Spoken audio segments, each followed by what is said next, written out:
Hey plant friends, welcome back to my channel. It's Baby Plants here. So I'm currently editing the video that you're watching right now and realized that there was no intro, so here's the intro.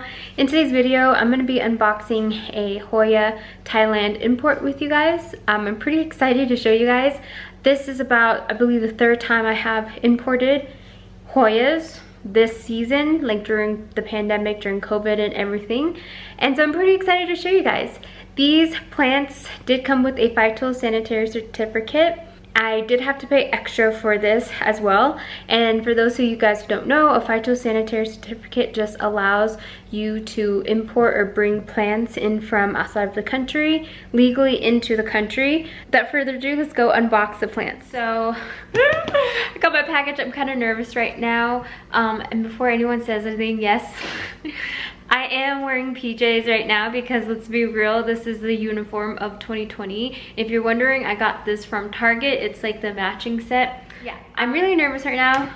I do have this upside down right now because I realized that all my information is on the other side. Like the shipping and all that stuff. Even with the freaking box cutter, I can't figure this out.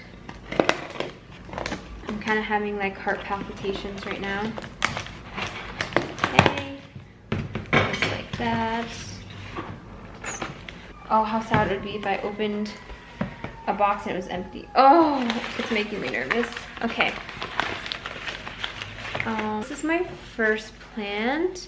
It is very cold. This is called a Valensis. And it is wrapped in moss. I did order this from overseas. Yeah, this is what she looks like. She does have, ooh, a yellow leaf. I'm gonna check the roots with you guys in a minute, but it's pretty long, which is really good because just in case there are parts of the plant that won't make it, at least you have more that you can work with.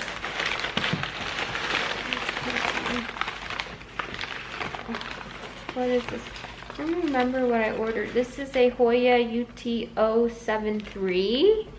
And this box, I actually went halfsies in with somebody. This one's pretty good. It does feel a bit dehydrated, but not too much. I'm kind of surprised. And they have moss, which is wrapped in plastic, which I forgot how they wrapped it the first time, but this kind of makes me nervous, right? You don't want to encapsulate the moisture because then it could increase the rot. But this guy, not bad at all. His leaves feel pretty hard still. This is my next plant. This is a Hoya Weimanii Borneo. So from my understanding, Borneo is the region that this was found in, question mark.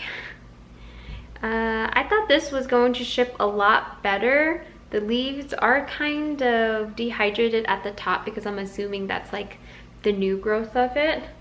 But the bottom leaves feel really solid. Yeah, this is a good one. And I like how long it is. Because one thing I've learned from ordering overseas is always try to order plants that are longer. So just in case you do have to chop it up because there is like leaf death or root rot, there is more plant you can work with to try to root. But I like this one.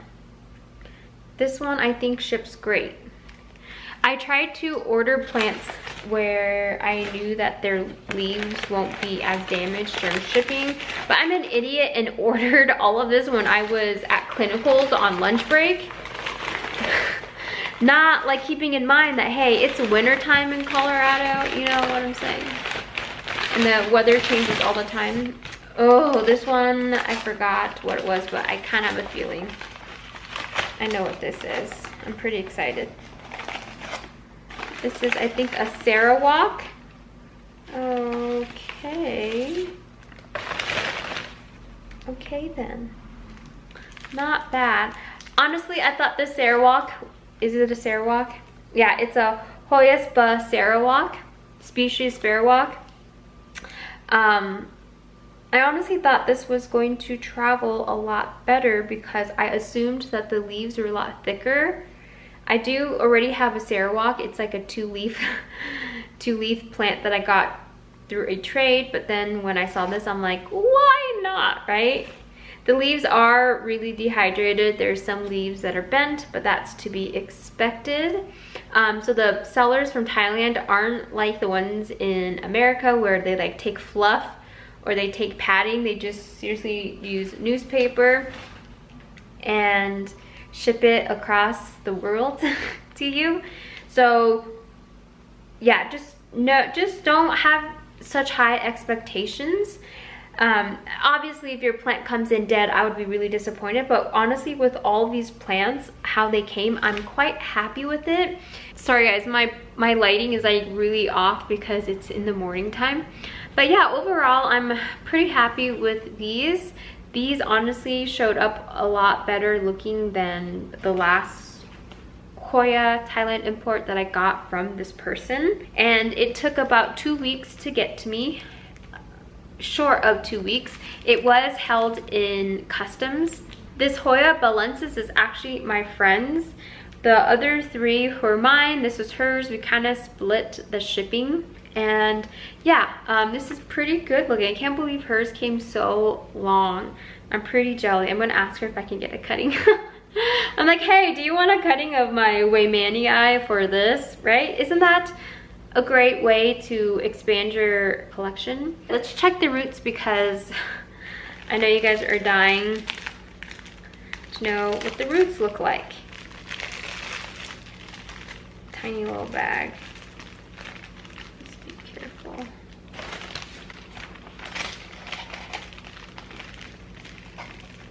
Oh, okay, wow, that's not bad. For being in the mail almost 2 weeks. Okay, just kidding. No, that's pretty good. So there is, I'm very quick to judge, so upon further investigation, it seems as though most of the roots are rotted. And you know roots are rotted if the outer sheath of the roots just slide off, and what you're left with is this stringy root here. That means that root rot is present. So I'm going to first go clean all of these with like water and wipe their leaves down, and then I'm going to cut off the roots, like the dead roots, and keep any viable ones left. And then I'm going to stick it in like a cup of water. That's what I'm going to do with this import. This is not what I've done with previous imports. So I'm just going to try this out. Maybe I'll try different methods on different plants to see how it comes out. I mean, overall not bad. The most important thing for me, honestly, is the status of the stem. I have gotten some plants where the roots just slid off and I'm like, okay, whatever, that's fine. And then I checked the stem where the roots were going out and it was very black, dark, and it was not good. It looked like it was rotting. That's when you kind of want to get nervous, because once that happens, you have to cut off that dead part and then move on to more viable parts. And depending on how severe the rot is and how far it has gone, it will show you how much of the stem you'll have to cut off. Right now, everything else on this stem looks perfectly fine. So I'm just gonna go and chop most of these roots off. This root looks pretty good. The biggest one, it's fat, like PHAT fat. So that's a good one. I'm really happy. I'm really excited about this, because honestly, this is one of my favorite Hoyas because of how sun-stressed it can get.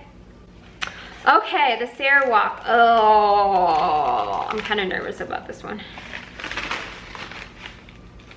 because of how the leaves look and how dehydrated they are. I kind of have a feeling that the roots are really affected by it, the water.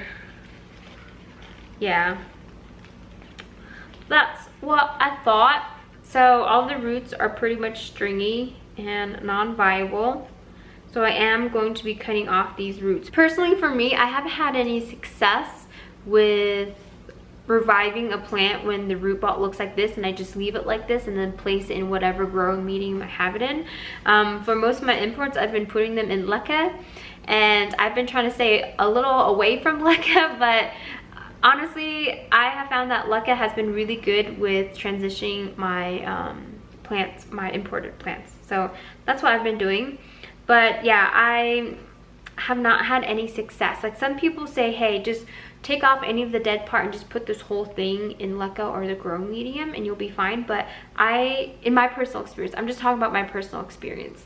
From my personal experience, it has just exacerbated the rot, and when rot is there, you want to get rid of any of that because there could be any microorganisms that then can spread to other parts of your stem, your healthy roots, and then it can just exacerbate the problem, and next thing you know it, you have like a whole half stem that's rotted.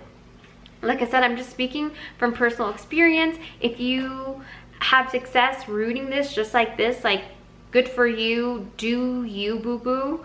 And then my UTO 73. Let's see how she is. But plastic baggies, I'm just surprised. I kind of want to message this person and ask, like, why the baggies? Oh, when I pulled it off, I was expecting a little more, not this tiny, but I'm gonna definitely have to reroot this whole thing. Yeah, that's not a big root system at all. I'm just gonna chop all of it off, and it seems as though the bottom stem did kind of rot, because you can see how, yeah, that's not good. Realistically, what I'm gonna do is I'm gonna have to pull these lower, actually I'm not gonna pull these lower leaves. I'm just gonna do an experiment.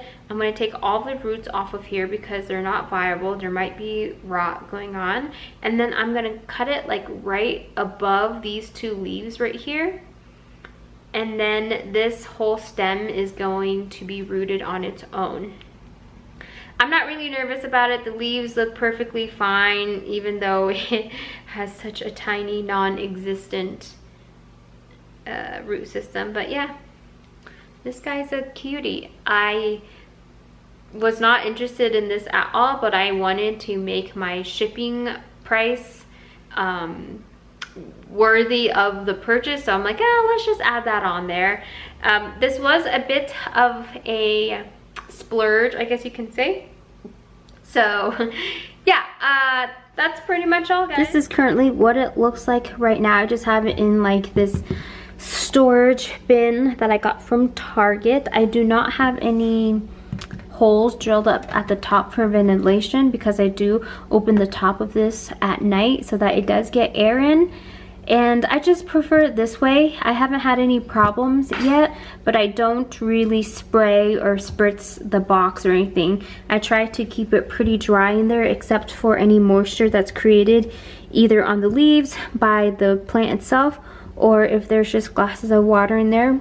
This is the first time that I have tried this method where I cut some of my plants up and place it in water so that it can get rehydrated. I did soak my plants before, and I found out that some of my plants didn't like it, and some of them actually developed like fungal disease on their leaves. So I don't do that anymore, and I just make sure that I cut the bottom of the stem to see if it's viable or not, and then stick it in water so that it can rehydrate, and then I stick it in this humidity box. Oh, by the way, if you're wondering, this propagation station tube here I actually got from a plant friend of mine, Holly. She has a website where she sells pottery that she hand paints, and she does have these propagation stations available there as well. She was so nice and sent me this during a plant trade that we had, and seriously, it's the best thing ever because the tube that it comes with is like the perfect size, and the tube actually comes out of this base here, which kind of reminds me of lava rock. It honestly reminds me of Spy Kids. Do you guys remember that movie?